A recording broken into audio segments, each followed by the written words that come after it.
అక్కడ దాకా తీసుకుపోయి చంపిందంటే అదిరా ఆడదంటే ఆడదనం అంటే దాని దగ్గరే ఉందిరా, ఇంకెక్కడా లేదురా. సమాజంలో ఇంకా ఇటువంటి మహిళలు ఉన్నారంటారా? బ్రహ్మాండంగా ఉన్నారు. ఇక రాబోయే వాళ్ళందరూ వాళ్ళే.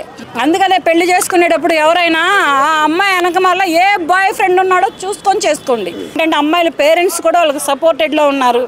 చేస్తే కాపురం చేయలేకపోతే వచ్చాయి, చదువుకున్నావుగా ఉద్యోగం చేసుకొని బ్రతుకుదు, కానీ కోర్టులో వేద్దాం భరణం వచ్చిద్దో సగం ఆస్తి వచ్చిద్దో అనే టైప్లో ఉన్నారు ఇవాళ రేపు అమ్మాయిల పేరెంట్స్.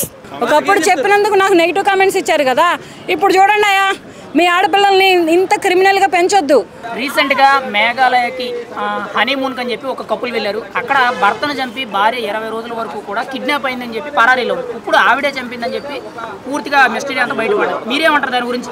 దొరకననుకుందేమో 20 రోజుల తర్వాతనైనా దొరకలే. మా ఊర్లో మా ఇంటి దగ్గర కాదు కదా చంపింది, వేరే రాష్ట్రంలో ఎక్కడో చంపితే ఎక్కడ దొరుకుతాలని అనుకుందాము, కానీ పట్టుకుంటారు పోలీసులు. అయినా అంత అవసరం ఏముందమ్మా నీకు? శుభ్రంగా నీకు నచ్చినోడో నిన్ను మెచ్చినోడో ఎవడో గొట్టంగానే పెళ్లి చేసుకోవచ్చుగా పోయి. ఈ అబ్బాయిని ఎందుకు పెళ్లి చేసుకోవడం, లక్షల లక్షల కట్నాలు ఎందుకు పోసుకోవడం, అంటే ఉన్నాడు రాసుకోవడమేనా? ఒక పేదవాడిని చేసుకోవచ్చుగా.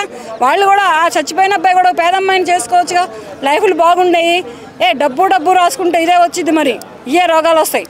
ఇప్పుడు తను కూడా ఆర్థికంగా బలంగా ఉన్న అమ్మాయి, ఇటువైపు చనిపోయిన అబ్బాయి కూడా ఆర్థికంగా ఉండాలి. ఇద్దరికి కూడా ఎక్కడ తేడా లేదు, ఇద్దరు కూడా సామాన్యంగా ఉంటున్నారు, ఇద్దరు కూడా అన్యోన్యంగా ఉంటున్నారని చెప్తారు. మరి ఎందుకు జరిగిందంటారు ఈ అనేది? హిమాలయాల్లో మేఘాలయాల్లోకి హనీమూన్కి తీసుకెళ్ళిన అమ్మాయి సంపడానికి తీసుకెళ్ళిన వాళ్ళకి పిచ్చి వాళ్ళకి తెలియదా? ఎవడైనా బెంగళూరు లేదంటే బొంబాయో లేకపోతే ఎక్కడో చిన్న రిసార్ట్లో పెట్టుకుంటారు హనీమూన్ అనేది. ఏంటంటే ఇప్పుడున్న కల్చర్ని బట్టి, ఇప్పుడున్న యూత్ని బట్టి. కానీ ఎక్కడికైనా వెళ్ళొచ్చు, కానీ అక్కడ దాకా తీసుకుపోయి చంపిందంటే అదిరా ఆడదంటే ఆడదనం అంటే దాని దగ్గరే ఉందిరా, ఇంకెక్కడా లేదురా. ఎన్ని గుండెలు పెట్టుకొని ఎంత ధైర్యం పెట్టుకొని చంపిందంటే ఒక మనిషిని, అంత డేర్గా చంపిందనమాట. అంటే ఎవరికి తెలియదులే, ఎక్కడ దొరకలే అనుకుందాము, పోలీసులు పట్టుకుంటారు. ఇప్పుడు వేస్తూ ఉంటారుగా ఇద్దరిని కలిపి, వాడిని అక్కడ దీన్ని ఇక్కడ ఇద్దరిని కలిపితూ ఉంటారుగా. సమాజంలో ఇంకా ఇటువంటి మహిళలు ఉన్నారంటారా? బ్రహ్మాండంగా ఉన్నారు. ఇక రాబోయే వాళ్ళందరూ వాళ్ళే. ఎందుకని మీరు ఒక మహిళ ఉండి కూడా వాళ్ళని అంత ప్రాపర్గా వాళ్ళే ఉన్నారని చెప్తున్నారు? మా కాలంలో ఇట్టండి లేవురా. అంటే 90s కాదు, 93లో కాదు, 80sలో కాదు, 2000 వరకు కూడా ఇట్టండి జనరేషన్ లేదు. ఒక భర్తకి విలువ, అత్తమామలకి గౌరవం, ఆడబడుచు మరుదులకి బావలకి ఒక మర్యాద, ఇవన్నీ ఉన్న మహిళలు ఉన్నారు అప్పట్లో. ఇటువంటి క్రిమినల్ మైండ్ ఉండి ఇటువంటి క్రిమినల్ లేడీస్ ఎవరు లేరు అప్పట్లో. సరదా గతంలో చూసినట్టయితే మహిళలు చేయబట్టి రాజ్యాలు కూలిపోయినాయి అంటారు, దానికి ఒక నిదర్శనం ఇప్పుడు ఇదేనంటారా? మహిళలు చేయబట్టి రాజ్యాలు కూలిపోవడం కాదయ్యా, మహిళని ఒక పురుషుడు ఎంచుకునే ఎంచుకను బట్టి రాజ్యాలు కూలిపోయినాయి. అంటే ఏదైనా కారణం మహిళని అంట కదా. మహిళే ఒప్పుకోవాలా. మరి ఇటువంటి మహిళల గురించి మా యువతకి అబ్బాయిలకి మీరేం చెప్తారు?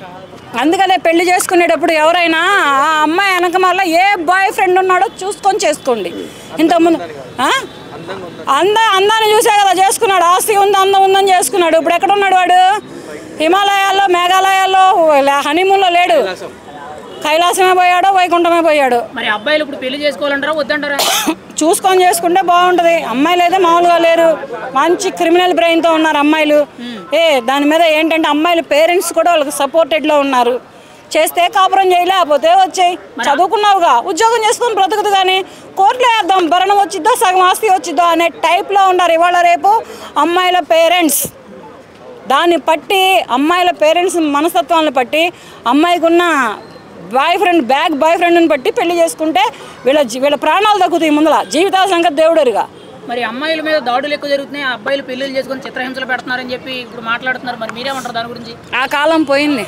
మహిళలకు సపోర్ట్ చేస్తున్నారని సోషల్ మీడియాలో బాగా మీకు నెగిటివ్ కామెంట్స్ వస్తున్నాయి. ఇప్పుడు మీరు చెప్పిందే జరిగింది, మీరు ఎలా స్పందిస్తారు? అదే చెప్పిందే జరిగిందని కూడా ఇప్పుడు వాళ్ళకి అర్థమైంది. ఒకప్పుడు చెప్పినందుకు నాకు నెగిటివ్ కామెంట్స్ ఇచ్చారు కదా, ఇప్పుడు చూడండి అయ్యా మీ ఆడపిల్లల్ని ఇంత క్రిమినల్గా పెంచొద్దు. ఎవరైనా ఉంటే వాళ్ళని కనుక్కోండి ఫస్ట్. ఏమా పెళ్లి చేయమంటావా, మాకు నచ్చినోడికి ఇచ్చి, లేదంటే నీకు నచ్చినోడు ఎవడైనా ఉన్నాడా అది చూడండి. ఎందుకంటే మీ అమ్మాయి వెళ్ళి జైల్లో ఉండదు, వాళ్ళ అబ్బాయి వెళ్ళి వలకాట్లో ఉండడు.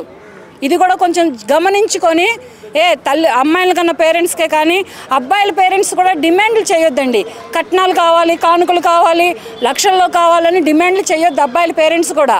అమ్మాయిలని మనసుని అమ్మాయిలని చూసి చేసుకోండి, లైఫ్లు బాగుంటాయి. లక్షలు పోసి ఫంక్షన్ హాల్స్కి పోసి పెళ్ళిళ్ళు చేసుకుంటున్నారు. మీ అబ్బాయిలు మీ అమ్మాయిల జీవితాలు ఏమవుతున్నాయి అనేది చూసుకోండి.